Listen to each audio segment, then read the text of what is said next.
लाडलो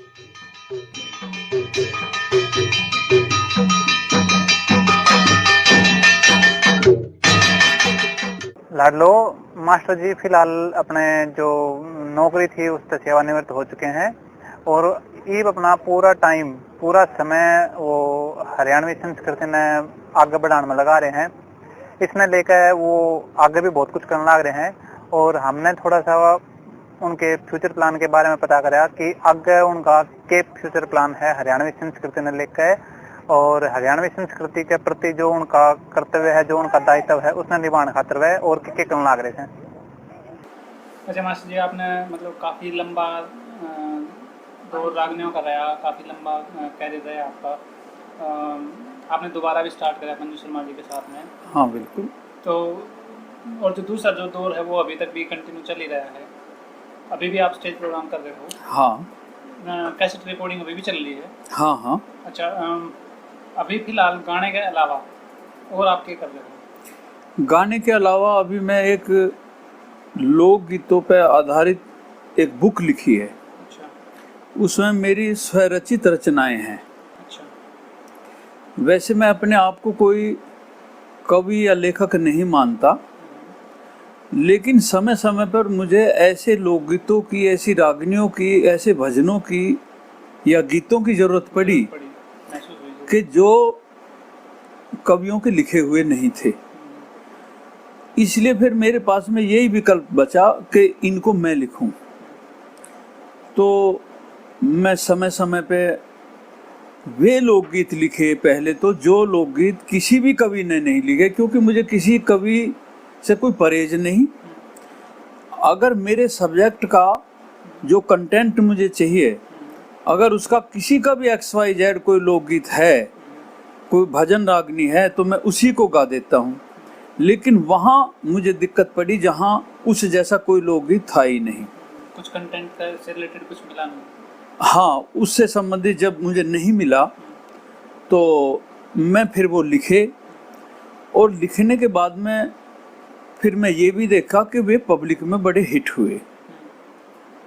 जैसे सुभाष चंद्र बोस और उसकी भाभी के बीच में जवाब सवाल हमने किए हैं, एक एक लाइन पर पब्लिक उनमें तालियां बजाती है और उनका स्वागत करती है। ऐसे ही भगत सिंह, और हमने काल्पनिक रूप से शादी तो भगत सिंह की नहीं हुई थी, लेकिन चर्चा जरूर चली थी और उसकी सगाई भी हुई थी।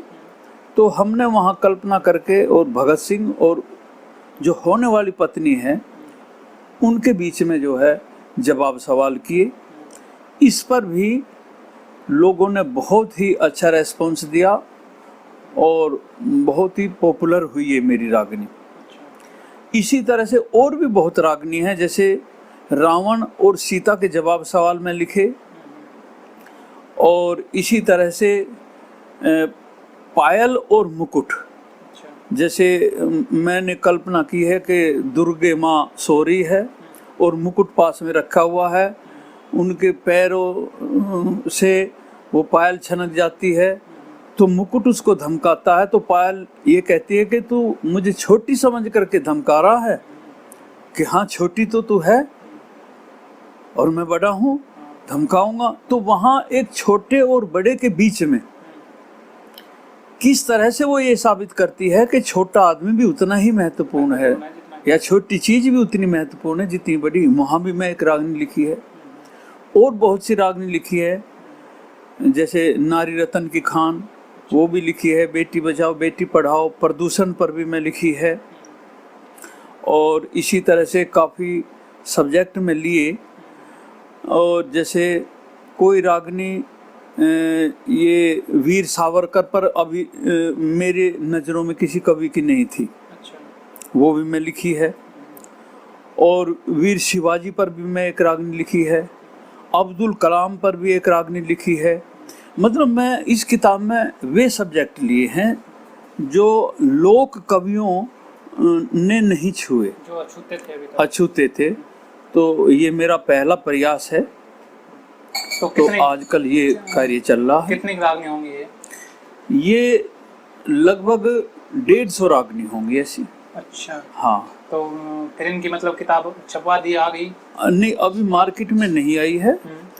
अभी इन किताबों को मैं प्रस्तुत करके और कई जो हमारे गणमान्य नेतागण हैं उनसे शुभकामना संदेश लिए हैं। तो उनमें रामविलास शर्मा जी जो कि शिक्षा मंत्री हैं, उनका भी शुभकामना संदेश मुझे मिल गया है और उन्होंने भी किताब देखी है और कहा है कि अच्छा प्रयास है आपका। तो कब तक इसकी मतलब किताब की मार्केट में आने की संभावना है? ये इस साल में आ जाएगी। अच्छा, इस साल में आ जाएगी? हाँ, इस साल में जरूर आ जाएगी। अच्छा, हाँ, ज़्यादा समय नहीं लगेगा, लगभग कंप्लीट है सारा कार्य। अच्छा, आप मतलब स्कूल तभी रिटायर हो लिए, प्रिंसिपल वो जो आप सरकारी नौकरी थी उससे भी सेवानिवृत्त हो गए?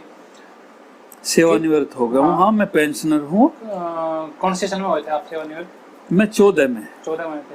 हाँ। तो उसके बाद से लेकर ना एक तक में आपने मतलब नो है कि तो आपके पास में पूरा समय होगा, पूरा समय है जो आप संस्कृति देश को हो। बिल्कुल। आपने एक किताब भी लिखी है। हाँ। इसके अलावा और कुछ काम जो आप कर रहे हो? बस इसके अलावा तो यही है कि जो हमारे शिष्य हैं वे मेरे से समय समय पर गाइडेंस लेते रहते हैं।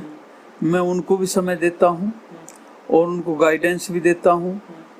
और राष्ट्रीय लोक संस्कृति जागृति मंच ट्रस्ट, ये एक एनजीओ है। अच्छा। इसकी स्थापना की है, ये रजिस्टर्ड भी कराई है हमने।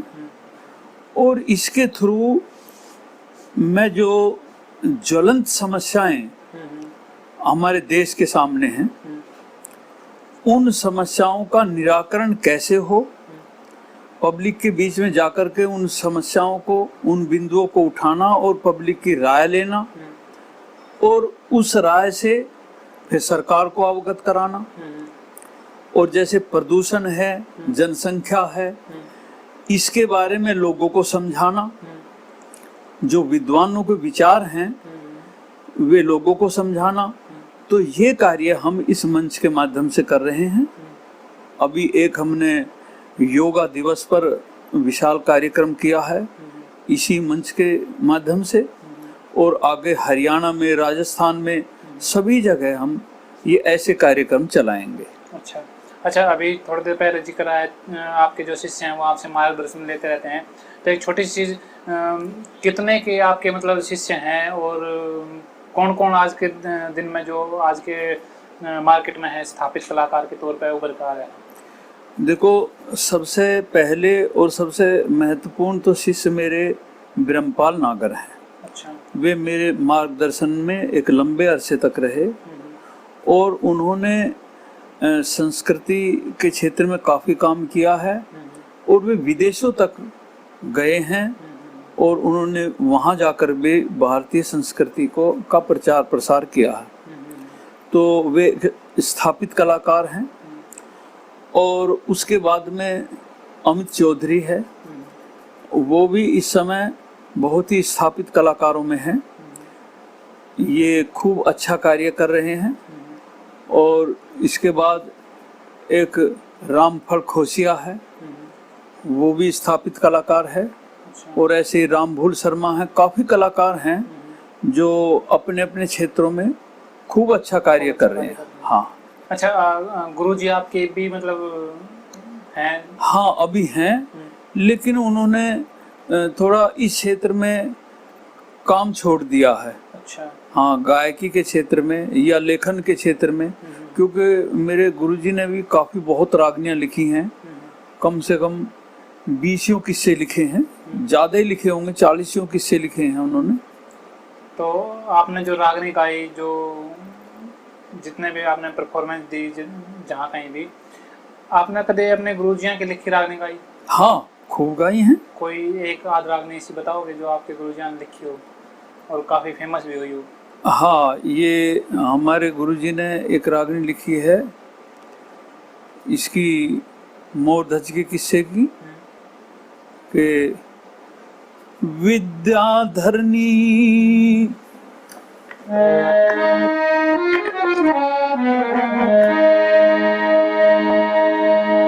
विद्याधरनी दरबारा में 2 साधु जी आए,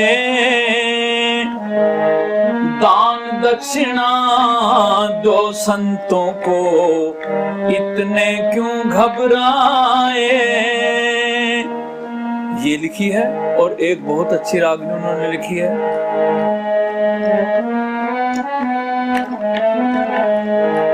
रोक लो हिंद की बर्बादी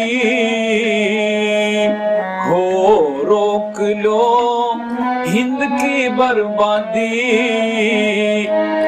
तुम अपना दो खून मुझे, मैं दूंगा आजादी हो, रोक लो हिंद की बर्बादी। ये सुभाष चंद्र बोस के किस्से की रागनी। हाँ। अच्छा मास्टर जी, आपने मतलब काफ़ी गायन के क्षेत्र में नाम कमाया, आपने एक मंच भी बना रखा है जो कि देश की जो ज्वलंत समस्याएं हैं हाँ। उनने सुलझाने खातर, उनने निपटाने खातर आप प्रयासरत हो, और आप अपनी किताब भी लिख रहे हो। हाँ जी। कुछ इसी कसक है जो आपकी मतलब नो हुई हो कि भाई पूरी नहीं हो, आप मतलब नो सोचते हो कि भाई करमपाल शर्मा इस चीज़ तक और भी बढ़िया कर सकते हैं? एक तो मेरे मन में ये लोक गजल गाने की कसक थी। अच्छा। क्योंकि एक तो उर्दू की गजल थी और फिर ये गजल हिंदी में भी आई, तो मैं एक नई विधा प्रारंभ करना चाहता था, लोक गजल। अच्छा। क्योंकि कुछ हमारे श्रोता ऐसे भी हैं कि जो गजलों को मतलब ऐसी गायकी भी पसंद करते हैं जो कि जिनमें शास्त्रीय संगीत का पुट हो। तो ऐसी चीज या तो भजन हो सकती है या गजल हो सकती है। तो भजन तो ऐसे बहुत हैं, लेकिन हिंदी के ही हैं भजन। और मैं एक नई चीज ये पब्लिक को देना चाहता था कि देहाती गजल, जैसे एक गजल लिखी है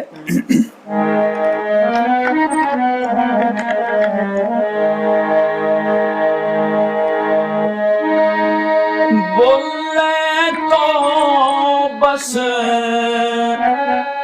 मीठा बोल,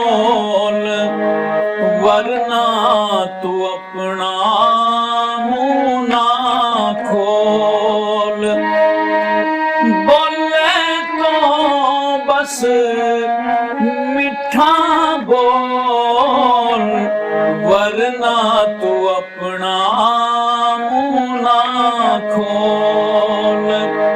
आज आदमी की इज्जत ने, आज आदमी की इज्जत ने, लोग रहे पैसे में तोल, वरना तू अपना मुंह ना खोल।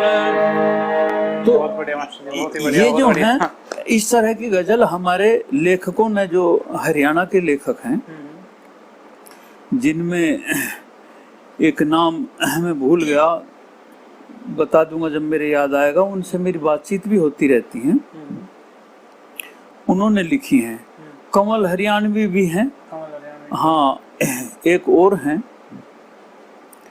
तो रिसाल, रिसाल जांगड़ा जी, तो मेरी बातचीत भी होती रहती है उनसे, तो उन्होंने भी एक गजल लिखी है। तो मैं चाहता था कि हमारे देहात के वे श्रोता जो कुछ शास्त्रीय संगीत के बारीकियों को समझते हैं, उनको देने के लिए मैं लोक गजल को चाहता था कि इसकी स्थापना हो। ये चीज आए। हाँ, लेकिन मैं एक प्रयास किया, अभी तो मैं सफल हुआ नहीं, भविष्य में भी मैं प्रयास करूंगा, और नहीं तो आने वाले लोग हैं वो थोड़ी गाइडेंस लेकर के भी प्रयास करेंगे। हाँ, मानते हैं, हम जरूर प्रार्थना करेंगे कि आप इस प्रयास में सफल हो। हाँ। अच्छा, या तो आपने बताया कि कसक इसी रहेगी, एक कुछ इसी चीज हो है कि आदमी ने बहुत बाद में जाकर समझ में आया है कि मैंने यह गलती कर दी, गलती नहीं करनी चाहिए थी। इसी भी कोई चीज़ है जो आपने नो सोचते हो आप कि इब इस लेवल पर आने के बाद में कि भाई मैंने भूतकाल में या गलती कर दी थी, नहीं करनी चाहिए थी? देखो, कला के क्षेत्र में तो मैं ऐसी कोई अपनी गलती नहीं समझ नहीं, रहा कला हूँ। के क्षेत्र में, है जी, कला हाँ के क्षेत्र में। हाँ, क्यों? क्योंकि हमारे जो गुरुजी थे हैं अब भी, उनको मैं इतना अधिकार दे रखा था कि मेरी कोई भी गलती हो तो मेरी पार्टी का कोई भी आदमी उस गलती को पकड़कर गुरुजी को बता देता था। अच्छा। क्योंकि सीधे तो वे छोटे बच्चे थे, जैसे वो मुझे नहीं कह पाते थे, लेकिन वो बोल्ड हो करके मुझे हर गलती को अच्छी तरह से समझाते थे और मैं हमेशा मानता भी था।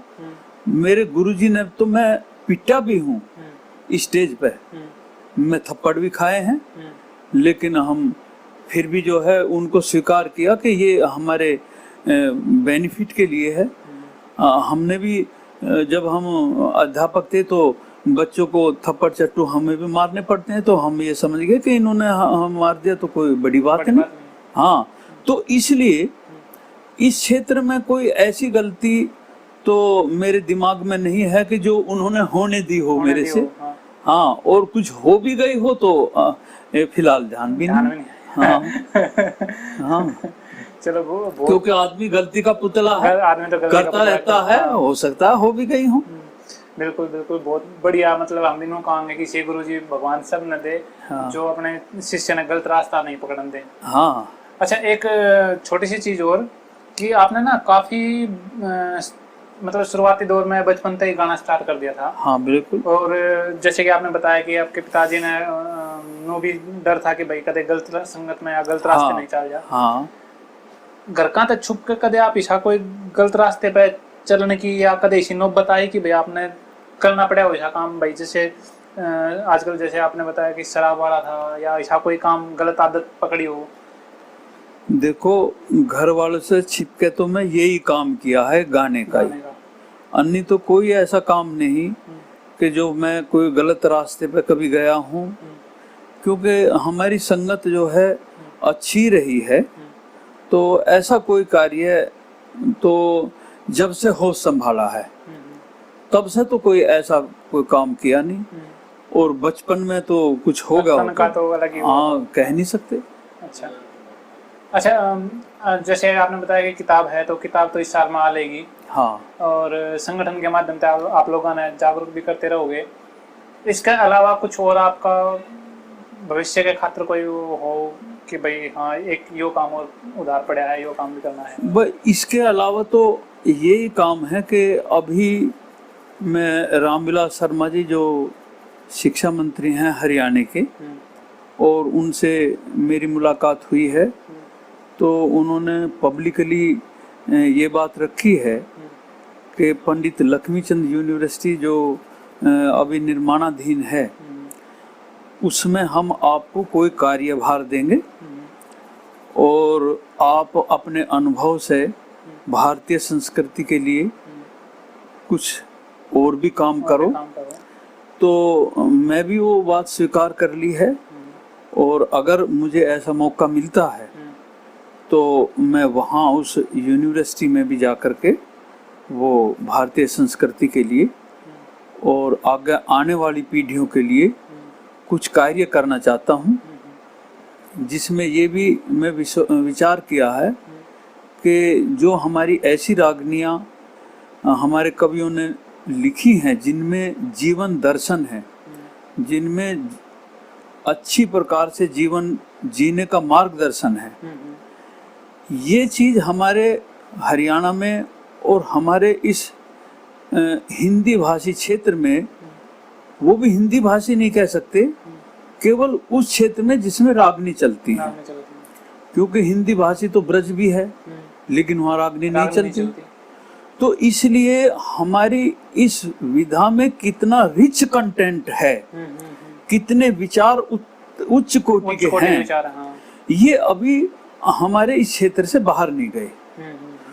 तो मैं ये चाहता हूँ कि ये विचार हमारी जो लोक संस्कृति में कवियों ने लिखे हैं, जिनमें जीवन दर्शन है, ये भारत की अन्य भाषाओं के बच्चों को और उनके लोगों तक भी पहुंचने चाहिए, चाहे इनका अनुवाद करना हो काव्य में या जैसे भी करना हो, हाँ। और फिर उसके बाद में विश्व में भी पहुंचना चाहिए।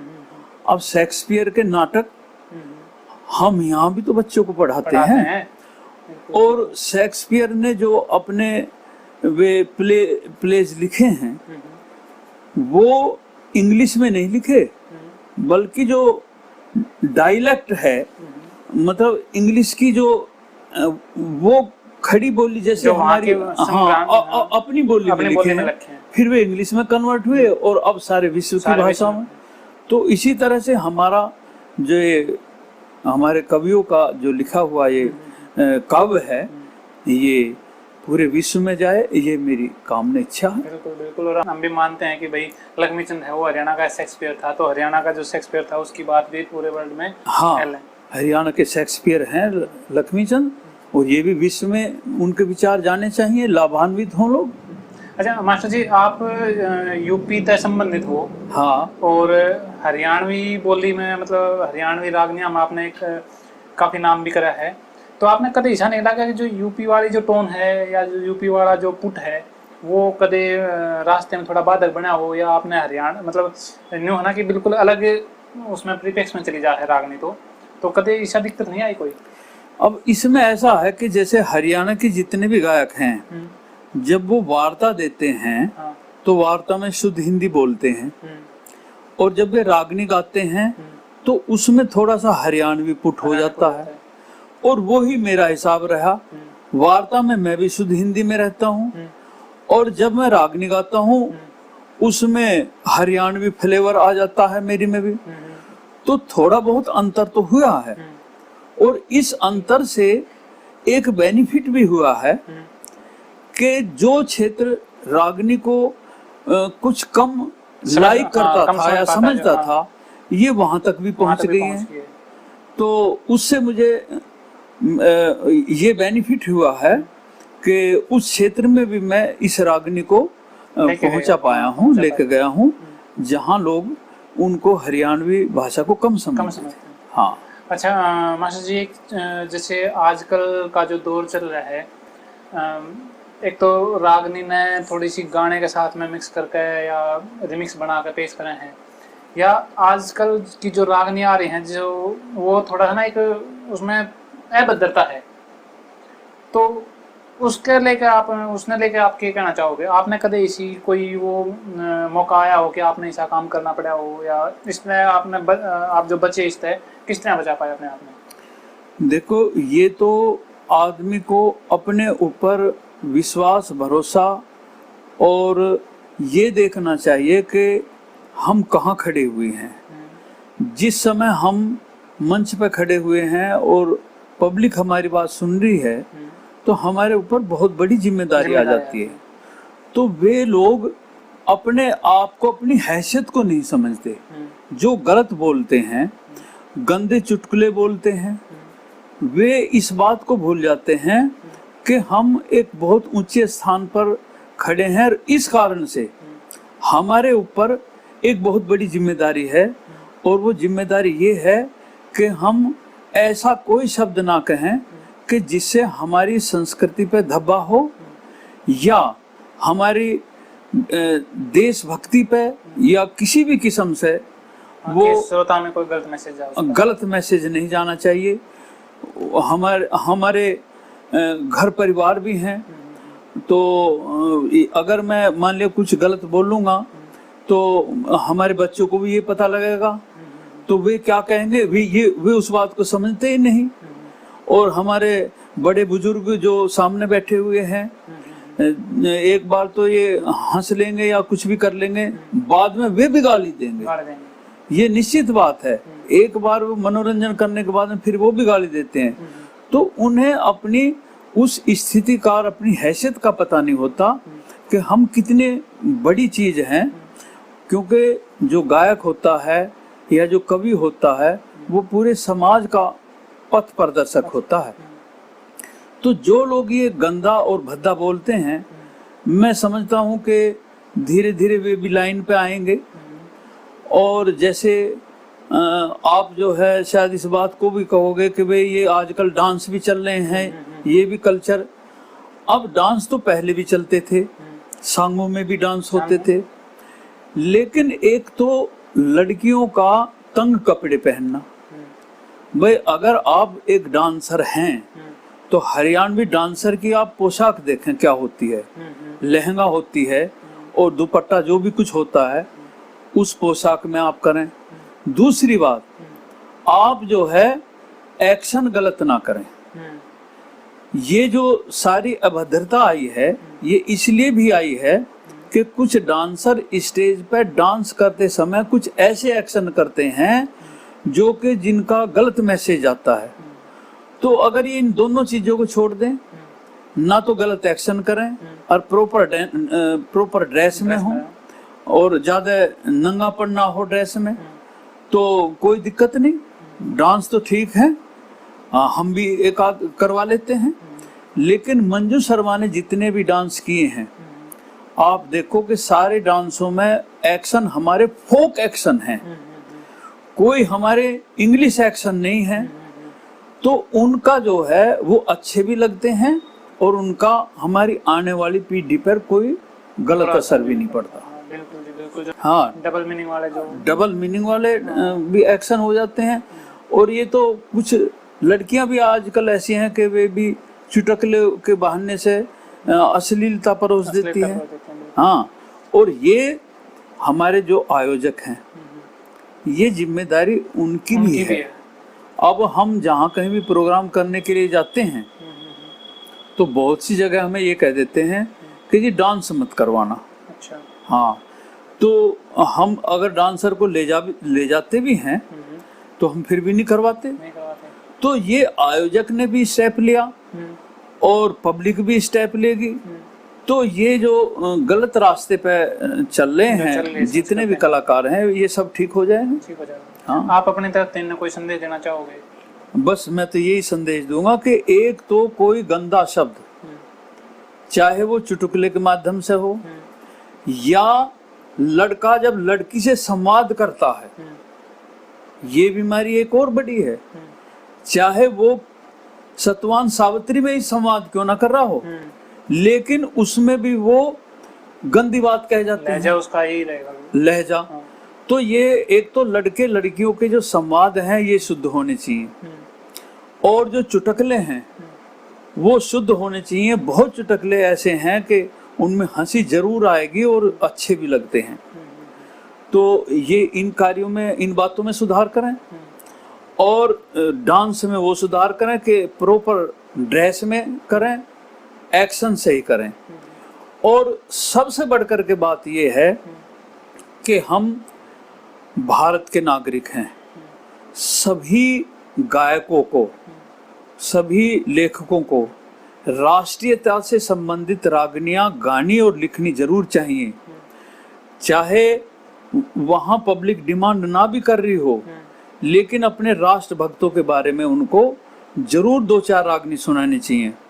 और साथ साथ हमारी जो संस्कृति है, जो वेदों की, शास्त्रों की, महाभारत में जो आई है गीता, भागवत गीता, पुराण हैं, उस संस्कृति को और निखारना चाहिए, क्योंकि वो संस्कृति, उसमें तथ्य ऐसे हुए हैं जिनकी बदौलत भारत विश्व गुरु था। तो उनमें जो इतने अच्छे विचार हैं, उन विचारों को पब्लिक के सामने रखना चाहिए। और वही कोई मनोरंजन में एक आध रागनी, मान लिया कोई फिल्मी तर्ज की गानी है तो उसको गा लो, लेकिन मेन मकसद ये रखना चाहिए अपनी संस्कृति और देश की तरफ और सब पब्लिक की तरफ। जो है, जो बुजुर्ग लोग बैठे हुए हैं, जो हमारी सभा में लड़के भी हैं, लेकिन हमारी सभा में कुछ गुणी लोग भी हैं, उनका भी ध्यान रखना चाहिए। ये कहना चाहता हूँ मैं सब गायकों को और सब कलाकारों को, लेखकों को। तो भाई ये तो हम भी अपने श्रोताओं तक, हम अपने चैनल के माध्यम से जितने भी कलाकार भाई हैं उन तक कहना चाहेंगे कि समाज में जो अश्लीलता है वो ना लेकर आवें और करमपाल जी का बहुत बहुत धन्यवाद। हम भगवान से प्रार्थना करांगे कि इनने जो बेड़ा उठा रखा है, चाहे वो अपने ट्रस्ट के माध्यम से हो, चाहे अपने गायन क्षेत्र के माध्यम से हो, या वैसे भी जो इनकी योजना है हरियाणवी संस्कृति ने एक दुनिया ताईं पहुँचाने की, तो ये अपनी योजनाओं में ज़रूर कामयाब हो। धन्यवाद।